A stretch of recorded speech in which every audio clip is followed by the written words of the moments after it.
J'ai interviewé Gulven avec Tristan juste avant de venir ici en voyage en Thaïlande. Donc je vais vous donner dans quelques instants cette vidéo. J'ai voulu particulièrement lui poser la question de comment il faisait, comment il s'était pris pour demander dans plusieurs banques et plusieurs organismes de caution plusieurs prêts en même temps. Donc c'est exactement ce qu'il va nous expliquer dans cette vidéo, et je lui ai également demandé de mettre un peu en garde les investisseurs qui souhaitaient le faire. Vous allez comprendre pourquoi, parce qu'effectivement demander au même moment à plusieurs organismes plusieurs crédits en même temps, c'est une chose. C'est sûr que ça va booster votre ascension immobilière. En revanche, il y a des risques, et il y a particulièrement un risque qui va être à double tranchant. Je vais demander de nous expliquer tout ça, c'est tout de suite. Alors bonjour, c'est Sébastien, l'investisseur immobilier. Je suis aujourd'hui avec Gulven. Bonjour Gulven. Bonjour Sébastien, ça va et toi? Bah écoute, ça va. Super content de te rencontrer, de te voir pour la première fois. Bah également. On s'était eu au téléphone, mais pas eu l'occasion de se rencontrer réellement. On s'est croisés à certains événements. Écoute, alors tu es l'auteur du blog. Donc mon blog www.businesschallenge.fr et auteur du livre Comment je me suis constitué un patrimoine de plusieurs millions d'euros avec un salaire de 1750 euros. Alors, ce que je voudrais, parce qu'on en a parlé un petit peu tout à l'heure, comme je te dis, donc hier j'étais à 2 événements, et ton livre a un impact assez important parce qu'il y a pas mal de choses qui ressortent quand il y a des questions. Il y a souvent des références en fait à ton livre, à ton parcours. Et ce qui revient assez souvent, c'est et j'aimerais que tu le précises un petit peu, c'est justement toute cette partie qui concerne le crédit immobilier. Qui concerne la banque. Qui concerne la banque. Les prêts immobiliers. Les prêts immobiliers. Quand tu veux faire le nerf de la guerre pour continuer son aventure dans l'immobilier. Voilà. Si on veut en faire plusieurs, quelle stratégie toi tu as élaborée? Est-ce que tu peux nous en parler un petit peu plus?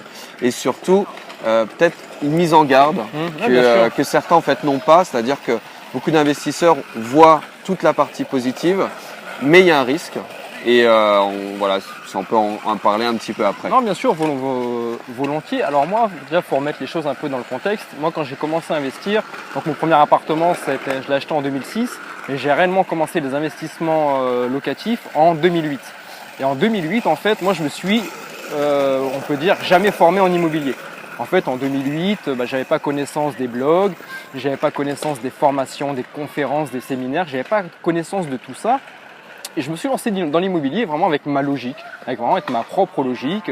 Tu vas à la banque, tu as un crédit, tu as un loyer, il faut que le loyer couvre le crédit, plus les charges, les impôts, pour que ça s'équilibre. Moi, c'était vraiment ma seule logique et ma seule direction que je prenais.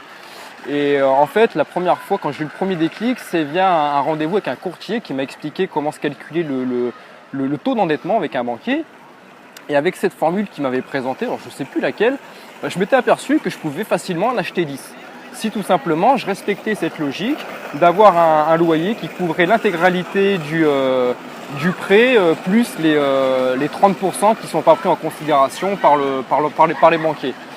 Donc j'ai suivi cette stratégie et je me suis dit des biens tout simplement avec ma logique, je peux en acheter des dizaines quoi. Sur le papier, la formule qu'il propose, ça marche. Sur le papier, ça marchait, c'était super facile. Après, il me restait à l'appliquer dans la vie réelle. Ouais. Dans la vie réelle, donc je me suis vite aperçu que c'était pas si facile que ça, parce qu'en fait tous les banquiers ne raisonnaient pas forcément avec cette formule du taux d'endettement. Puis tous les banquiers en réalité, si on va avoir plusieurs banquiers, on s'aperçoit qu'en donnant les mêmes informations, on n'a pas le même taux d'endettement. Tout à fait. Donc c'est vrai que on peut donner des indications pour savoir comment on le calcule, mais en réel, vous allez voir 10 banques, vous aurez 10 taux d'endettement, parfois avec des écarts de plusieurs... De plus de 10%. Vous pouvez avoir un taux d'endettement à 24, l'autre ça va être 35, l'autre ça va être 44. Alors il faut savoir aussi qu'on peut être à 44% d'endettement, mais que le crédit passe facilement si vous avez un reste à vivre qui est largement correct. Donc il y a plein de choses à prendre en considération. Tout ça, ça reste vraiment que des chiffres. Mais voilà, où on va en venir avec Sébastien, c'est le fait qu'à partir de mon 4e et 5e bien, 6, 7 et même ainsi de suite, je suis passé par plusieurs organismes bancaires et surtout j'ai commencé à diviser mes prêts, c'est-à-dire à diviser tous mes compromis de vente, c'est-à-dire que quand j'ai signé mon 4e, 5e, 6e, 7e, en fait, je les ai scindés en deux. Il y en a 2 que j'ai présentés à la Société Générale et 2 que j'ai présentés au Crédit Agricole, parce que je savais que 4 dans un même organisme bancaire, ça passerait pas. Donc, comme astuce, j'ai mis en place 2 d'un côté, 2 dans l'autre. Mais ça, encore une fois, je l'ai fait il y a 10 ans de ça, c'est encore largement faisable aujourd'hui. Mais ce que je veux vous dire par là, c'est que je l'ai fait sans m'être formé en immobilier. Aujourd'hui, on a la chance, les blogs immobiliers ont explosé, les informations ont explosé, les gens qui sont partis de rien, ont réussi dans l'immobilier, à investir dans un 2e, 3e, 4e, 5e, qui ont même été jusqu'à l'indépendance financière, aujourd'hui, on en trouve énormément. On en trouve de plus en plus. Il existe aujourd'hui de réelles méthodes pour justement reproduire ce qu'ils ont fait. Aujourd'hui, moi, quand j'ai commencé dans l'immobilier, je n'avais pas connaissance du saisonnier et du Airbnb, je n'avais pas connaissance de la division de l'eau. Et en plus, le saisonnier était un peu moins connu vraiment, et utilisé voilà, à l'époque. Aujourd'hui, bon, ça se développe, c'est peut-être plus la niche que c'est comme ça a pu être il y a 5 ans de ça, mais ça reste encore très rentable.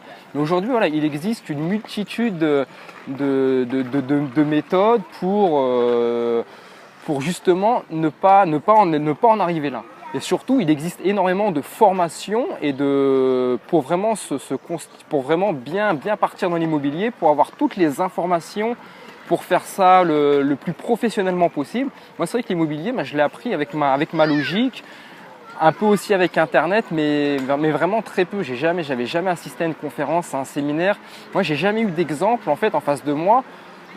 Sur des personnes qui avaient réussi. Moi, en fait, je savais même pas où j'allais. Je fonçais tout droit avec ma logique.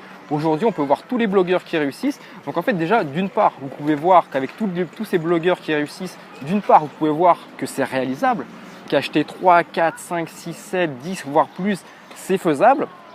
Et ces blogueurs, justement, tout cet enrichissement qu'il y a sur Internet, ils vous montrent étape par étape comment ils ont fait. Ils vous vendent des formations, des conférences, des séminaires.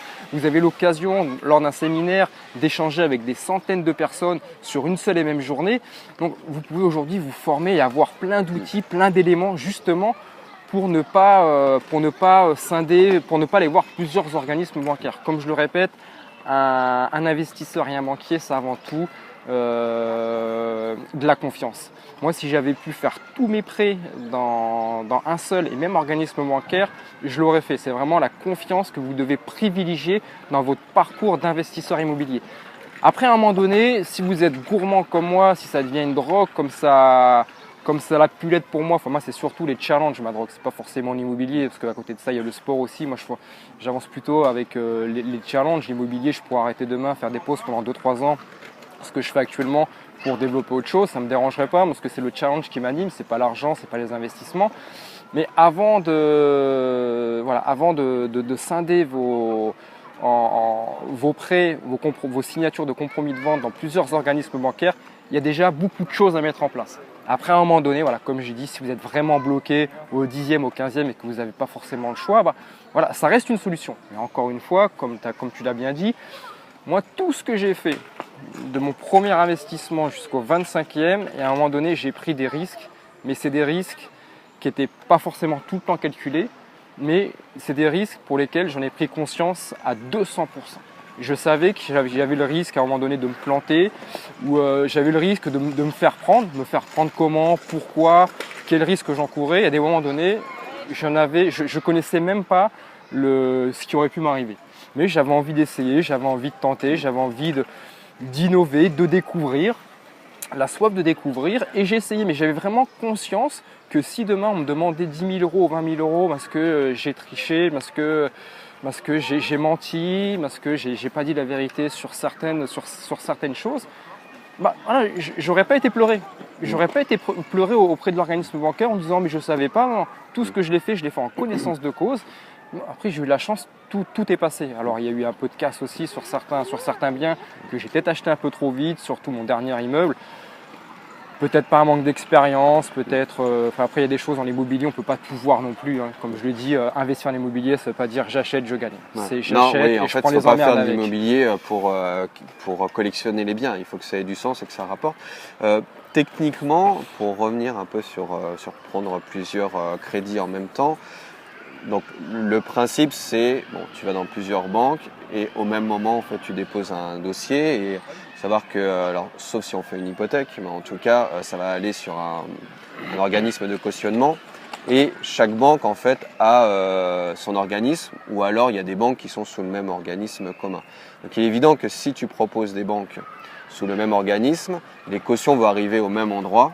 Et du coup, tu vas te faire effectivement griller. Maintenant, si effectivement tu fais sur deux banques différentes qui ont deux organismes qui sont complètement distincts, alors à ce moment-là, en tout cas aujourd'hui, en 2017, il n'y a pas de, ils vont pas pouvoir le savoir.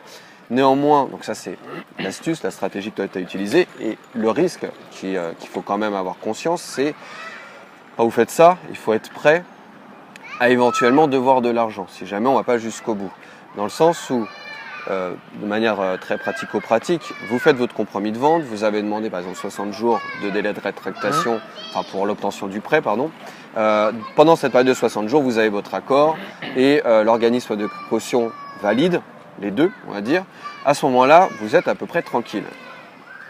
Donc là, on est bon. Mais dans le deuxième cas, c'est là que ça devient un petit peu embêtant, c'est que si jamais vous dépassez ce délai et que vous ne pouvez plus vous rétracter et que dans la période où vous ne pouvez plus vous rétracter, à ce moment-là, l'organisme de caution dit non, on ne valide pas, et que du coup la banque est au courant en fait de un petit peu ce que tu es en train de faire, et bien là il va se poser un problème, c'est que si vous n'arrivez pas en fait à avoir votre crédit et que vous n'avez pas l'argent pour payer l'appartement en fait, et bien votre propriétaire peut vous demander en fait 10% du prix du bien. Et c'est là où il faut avoir conscience qu'on peut perdre de l'argent parce que si le propriétaire fait les démarches nécessaires, bon, il faut quand même qu'il fasse des démarches, il faut quand même, voilà, il y a des choses. Ça peut se ça reste minime, ça peut se faire, mais s'il y a quand même un risque si le propriétaire va jusqu'au bout, c'est que si vous avez acheté un bien à 100 000, eh bien, il faut être prêt à perdre 10 000. Et c'est en cela où je voulais aussi faire cette précision et cette vidéo, c'est que, bien sûr, ça va être un cas minoritaire, il y a peu de chances que ça arrive, mais ça veut dire qu'il faut que vous ayez 10 000 euros au minimum sur votre compte parce que si ça vous arrive, eh bien, il va falloir le faire. Et puis autre chose, c'est que vous êtes un peu grillé aussi auprès de la banque et auprès de cet organisme de caution. Oui, bien sûr. Pendant, je sais pas, maintenant c'est des traces informatiques, donc il n'y a même plus dans le temps, ça ne s'efface pas. Donc voilà, c'est juste pour faire cette précision parce que oui, il y a un gain potentiel et il y a un vrai intérêt en fait à le faire, c'est-à-dire qu'on va pouvoir s'enrichir et accumuler des biens bien plus rapidement et bien plus facilement. Mais la contrepartie, voilà, il faut être prêt à prendre le risque. Moi, sur mon dernier bien, j'ai pris, c'était pas du tout ça, mais je risquais de devoir amener un apport de 15 000. Normalement, tout était ficelé pour que ça n'arrive pas. Jusqu'au dernier moment, j'aurais dû le sortir. Et au final, finalement, ça a fonctionné, j'ai pas eu à le faire. Mais j'avais 15 000 d'argent si je devais le faire. Ça m'aurait embêté, mais je l'aurais fait. Ah oui. Et je serais allé, comme tu disais, pleurer auprès de personne, je m'en serais voulu à moi-même. Mais j'ai fait les choses avec le risque de devoir l'amener dans l'affaire. Ce qui n'a pas été le cas. Donc voilà pour cette précision parce que... Oui, voilà, il faut vraiment que ça reste. Après, voilà, dans mon livre que vous avez sans doute lu ou que vous lirez peut-être par la suite, j'explique plein de choses sur les stratégies bancaires que j'ai mis en place. J'ai même été beaucoup plus loin dans ces stratégies. Tout ça, si vous voulez le découvrir, vous le découvrirez dans le livre. Mais ça doit rester des atouts. Ça doit vraiment rester des atouts dans votre poche. Et avant de les utiliser, essayez de vous creuser la tête, essayez de vous creuser l'esprit avec tout ce qui existe au jour d'aujourd'hui, sur le blogging, sur YouTube, sur tous les blogueurs, sur l'immobilier. Il y a plein d'autres solutions à mettre en place avant d'en arriver là. Voilà, donc voilà, ça doit rester vraiment des atouts. Et si un jour vous n'avez vraiment pas le choix, que vous devez sortir ces atouts, sortez-le, n'hésitez pas à les sortir, mais en connaissance de cause. Voilà, ne soyez pas surpris si vous arrive tel ou tel truc, il ne faudra pas venir pleurer, mais il faut en être conscient, tout simplement. Ok. Écoute, je te remercie. Gulven, tu m'as offert un livre que je vais à mon tour offrir à l'un d'entre vous. Donc ce que je vous invite à faire, c'est de laisser un commentaire. Si vous avez une question d'ailleurs pour lui, vous pouvez lui poser, il vous répondra. Ouais, donc plaisir. sous la vidéo YouTube, vous pouvez laisser vos commentaires et je sélectionnerai au hasard, au sort, l'un d'entre vous. Et voilà, vous me donnerez votre adresse et je vous enverrai le livre. Merci beaucoup Gulven merci à toi, d'être venu. Et à bientôt. Bon retour à Toulouse. Merci. À plus tard. Ciao. Bye bye.